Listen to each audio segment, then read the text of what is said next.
आप सभी प्रतियोगी छात्र छात्राओं का एनसीईआरटी मंथन कार्यक्रम में मैं मृत्युंजय सिंह बहुत स्वागत करता हूं, बहुत अभिनंदन करता हूं। चलिए हम लोग एनसीईआरटी मंथन कार्यक्रम को आगे बढ़ाएं।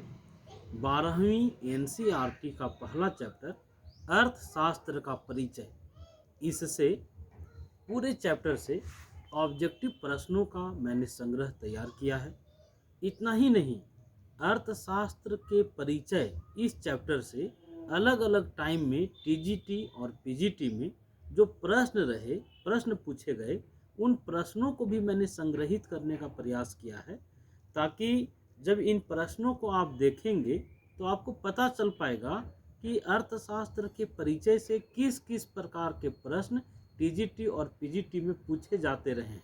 देखिए, एक बात आप लोगों से हम कहना चाहेंगे, कई बार ऐसा होता है कि कुछ चैप्टर को हम लोग बहुत आसान मान के चलते हैं, बहुत सरल मान के चलते हैं, और उस चैप्टर पर हम लोग बहुत ज़्यादा फोकस नहीं कर पाते हैं, और देखिएगा प्रश्न वहीं से छूट जाते हैं।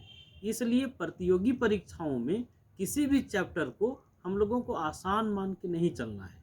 चलिए हम लोग आज के चर्चा को शुरू करें, और पहले प्रश्न से शुरू करना चाहेंगे। सुमन, बहुत ध्यान से, बहुत बारीकी से प्रश्नों को सुनना, और अगर जानते हो तो बताना, नहीं तो हम बताएंगे। जैसे पहला प्रश्न ये है, an inquiry into the nature and causes of the wealth of nation, ये किताब है।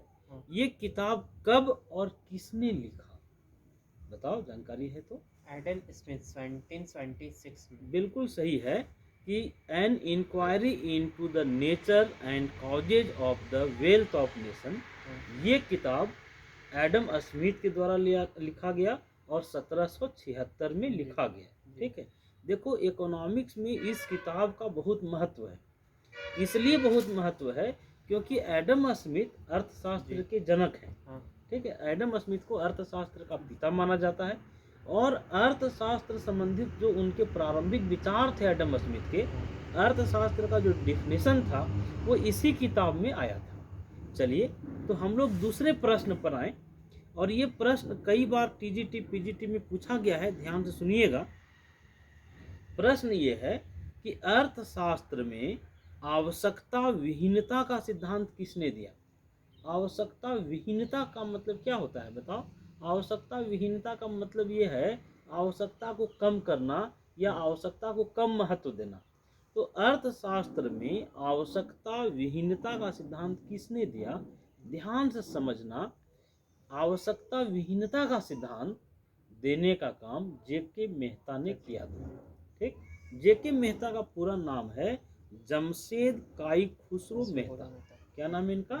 जमशेद काई खुसरो मेहता, शॉर्ट में हम लोग कहते हैं जेके मेहता। एक बात जान लो, जेके मेहता भारतीय अर्थशास्त्री हैं। इलाहाबाद विश्वविद्यालय में ये इकोनॉमिक्स के एचओडी थे। ठीक है, कौन?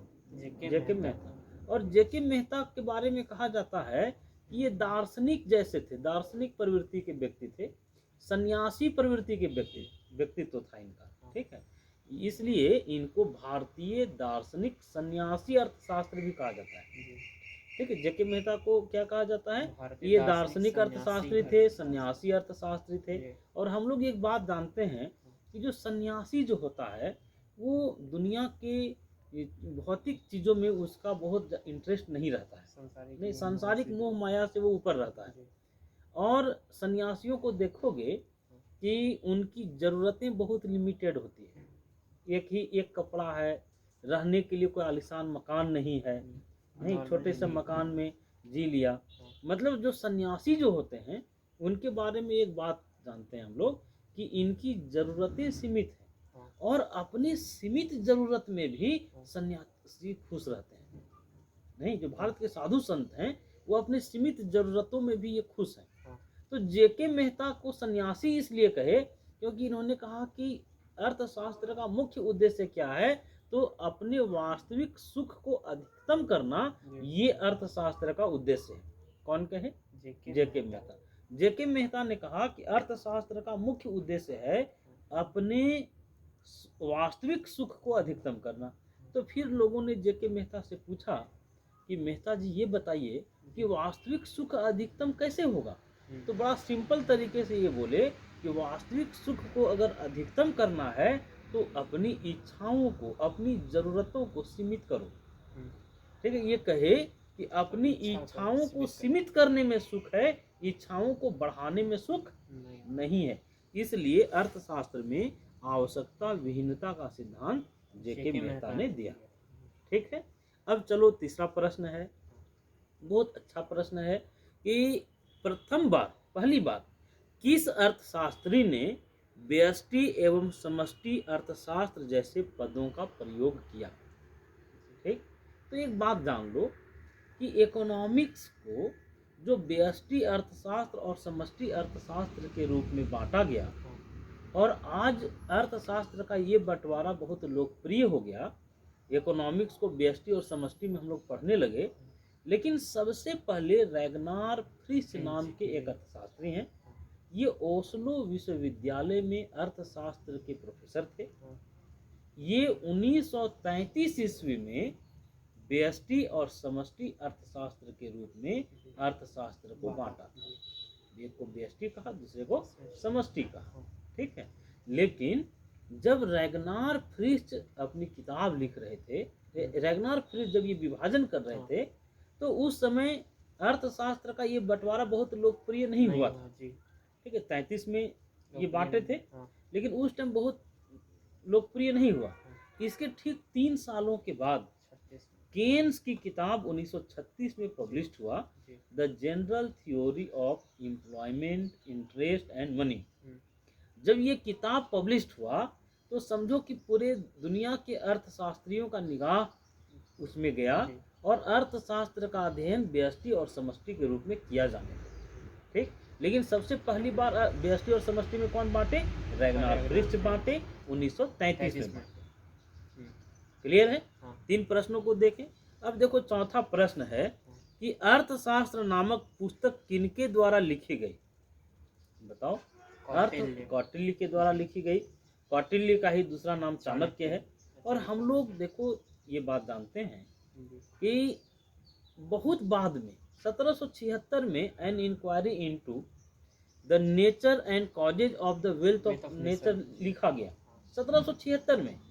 लेकिन इसके हजारों साल पहले एक किताब लिखी गई थी कौटिल्य का अर्थशास्त्र, जिसमें पूरे दुनिया में अज्ञानता की स्थिति थी, लोग पढ़ना लिखना नहीं जानते थे। उस समय भारत में कौटिल्य का अर्थशास्त्र लिखा गया था। आज भी अर्थशास्त्र में जो पब्लिक फाइनेंस है, जो राजस्व है, उसकी बहुत सारी चीजें प्रासंगिक है कौटिल्य के अर्थशास्त्र की। ठीक है, कौटिल्य ने अपने अर्थशास्त्र में जो पब्लिक फाइनेंस का जो सिद्धांत दिया, वो आज भी जब कोई वित्त मंत्री बजट प्रस्तुत कर रहा होता है तो कौटिल्य की उस किताब की कुछ लाइनों को जरूर रखने का काम करता है। तो अर्थशास्त्र नामक किताब चाणक्य ने लिखा था। हालांकि अर्थशास्त्र का जनक चाणक्य को माना जाना चाहिए था, लेकिन दुर्भाग्य देखो कि उनको अर्थशास्त्र का जनक नहीं माना जाता है। आधुनिक अर्थशास्त्र का जनक किन्हें माना जाता है? Adam Smith. बोलो यहाँ तक कोई दिक्कत है? नहीं। हम लोग बहुत सारे प्रश्नों को देख लिए। अब देखो एक प्रश्न है, हंसी भी आएगा नाम सुन करके, कि एक प्रश्न ये है कि जहाँ 6 अर्थशास्त्री होते हैं वहाँ 7 मत होते हैं। अर्थशास्त्र की परिभाषा के संदर्भ में यह कथन किसका है? बताओ। ये कथन है ये कथन है श्रीमती बारबारा बूटन का। एक बात जानो, बारबारा बूटन ने इकोनॉमिक्स के डिफिनेशन के संदर्भ में ऐसा बात क्यों कहा कि जहाँ 6 अर्थशास्त्री होते हैं वहाँ अर्थशास्त्र की 7 परिभाषाएं आ जाती है। बारबारा बूटन इसलिए ऐसा बोल रही थी क्योंकि अर्थशास्त्रियों के बीच में अर्थशास्त्र के परिभाषा को लेकर के ये एकमत नहीं हो रहे थे। अर्थशास्त्री अर्थशास्त्र के डिफिनेशन को लेकर के एकमत नहीं थे। कोई धन का विज्ञान कह रहा था, कोई कल्याण का विज्ञान कह रहा था, कोई चयन का विज्ञान कह रहा था, कोई विकास का विज्ञान कह रहा था। तो जब इतनी सारी परिभाषाएं थी तो इन परिभाषाओं को देख करके बारबारा बूटन ने कहा कि जहाँ 6 अर्थशास्त्री मिल जाएगा वहाँ अर्थशास्त्र का 7 गो डिफिनेशन आ जाएगा। ठीक है, तो बारबारा बूटन से संबंधित था ये। अब देखो एक बहुत महत्वपूर्ण प्रश्न है, ये भी टीजीटी में, यूपी टीजीटी में पूछा गया है। प्रश्न है, अर्थशास्त्र वह विज्ञान है जो दीर्घ काल में दुख को न्यूनतम करने से संबंधित मानवीय आचरण का अध्ययन करता है, यह कथन किसका है? फिर से सुन लिया जाए। अर्थशास्त्र वह विज्ञान है जो दीर्घ काल में दुख को न्यूनतम करने से संबंधित मानवीय आचरण का अध्ययन करता है, ये कथन किसका है? देखो हम लोग कुछ देर पहले ये चर्चा किए थे कि जितने भी अर्थशास्त्री आए, जैसे एडम स्मिथ भी अगर आए या बाद के अर्थशास्त्री भी आए, तो इन लोगों ने कहा कि अर्थशास्त्र मानव के आर्थिक क्रियाकलापों का अध्ययन करता है। मानव के आर्थिक क्रियाकलापों का अध्ययन अर्थशास्त्र में होता है। लेकिन जब जेके मेहता साहब आए तो अर्थशास्त्र की एक अलग ही परिभाषा लेकर के आए। जेके मेहता साहब ने कहा कि अर्थशास्त्र में सिर्फ मानव के आर्थिक क्रियाओं का अध्ययन नहीं होता है, बल्कि अर्थशास्त्र में दीर्घकाल में दुख को, कष्ट को न्यूनतम कैसे किया जाए, इससे संबंधित जो मानव का व्यवहार है, इसका अध्ययन हम लोग अर्थशास्त्र में करते हैं। तो ये कथन किनका था? जेके मेहता का। और हम लोग कुछ देर पहले देखे थे, ये इलाहाबाद यूनिवर्सिटी में अर्थशास्त्र के एचओडी थे। अब चलो हम लोग 8वें प्रश्न पर आए। 8वां प्रश्न है, अर्थशास्त्र को अनेक उद्देश्यों और वैकल्पिक उपयोग वाले दुर्लभ साधनों के संबंध में मानव व्यवहार का अध्ययन किसने माना? एक बार फिर से सुन लो। अर्थशास्त्र को अनेक उद्देश्यों और वैकल्पिक उपयोग वाले दुर्लभ साधनों के संबंध में मानव व्यवहार का अध्ययन किसने माना? तो एक बात जानो, एक अर्थशास्त्री हैं, इनका नाम है रॉबिन्स। क्या नाम है जी? रॉबिन्स। और रॉबिन्स की एक किताब है, किताब का नाम है nature and significance of economic science. किताब का नाम बोलो, nature and significance of economic science. और ये किताब 1932 में पब्लिश्ड हुआ।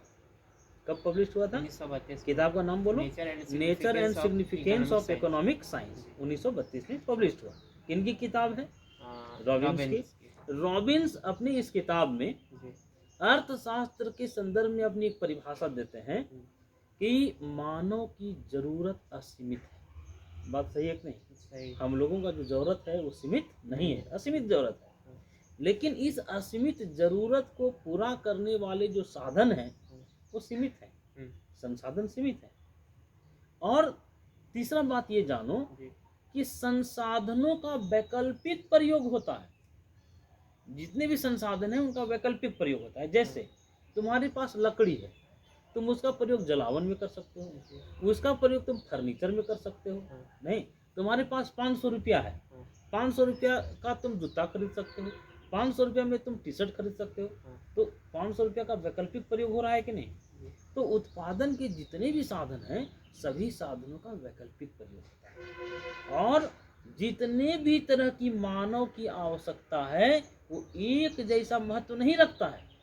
जैसे मान लो तुम्हारा 4 जरूरत है, तुमको भूख भी लगा है, तुमको कपड़ा भी खरीदना है, तुमको दवा भी खरीदना है, तुमको जूता भी खरीदना है, 4 जरूरत था। तो क्या सारा जरूरत एक जैसा महत्व रखता है? सबसे पहले तुम भोजन करोगे, उसके बाद दवा खरीदोगे, नहीं उसके बाद कपड़ा खरीदोगे, उसके बाद जूता खरीदोगे। ऐसा है कि नहीं? तो जो रॉबिन्स हैं, 1932 में जो इनकी किताब पब्लिश हुई, अपनी किताब में ये कहते हैं कि अर्थशास्त्र चयन का विज्ञान है, अर्थशास्त्र चुनाव का विज्ञान है। ठीक है, तो इसलिए देखो क्वेश्चन फिर से सुन लो। अर्थशास्त्र को अनेक उद्देश्यों और वैकल्पिक उपयोग वाले दुर्लभ साधनों के संबंध में मानव व्यवहार का अध्ययन माना। कौन? तो रॉबिन्स। ठीक है, हम लोग 8 प्रश्न अभी तक देख चुके हैं। 9वां प्रश्न बड़ा महत्व का है, ध्यान से सुनना।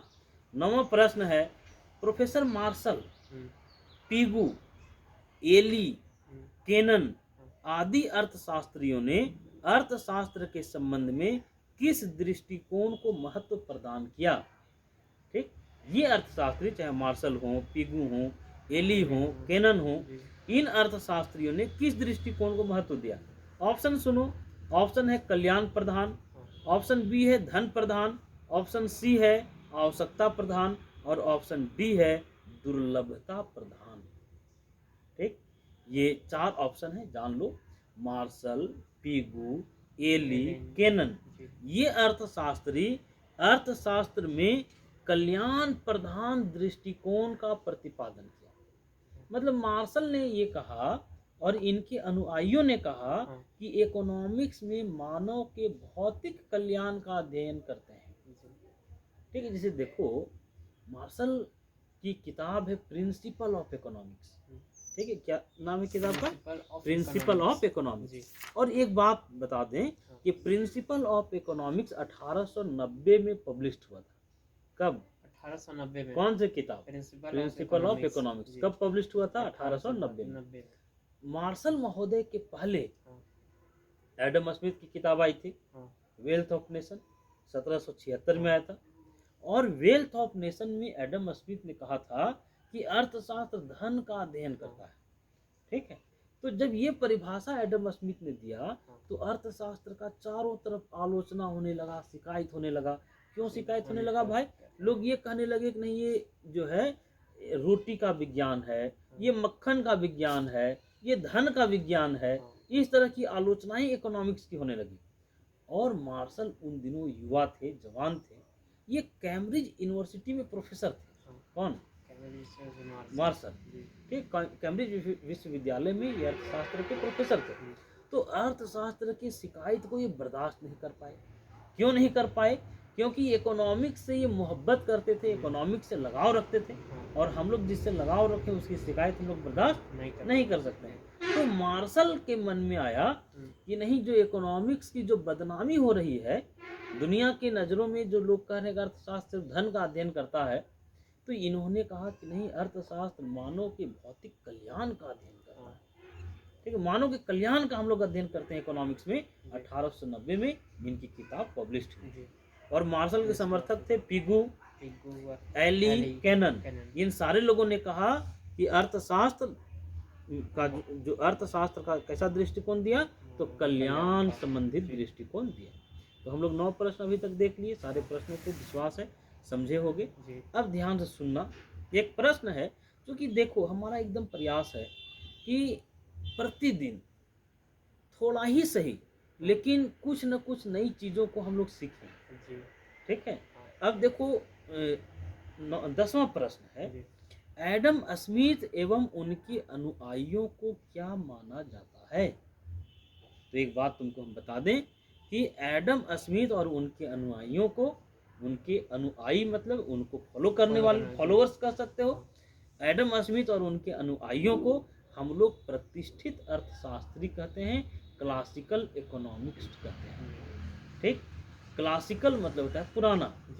ठीक है, एडम स्मिथ और उनके अनुयायियों को हम लोग प्रतिष्ठित अर्थशास्त्री कहते हैं। एक बात तुमको हम बता दें, ये जानकारी आप तमाम प्रतियोगी छात्रों को हम देना चाहेंगे कि जो क्लासिकल शब्द है ये इसका प्रयोग सबसे पहले किया था कार्ल मार्क्स ने।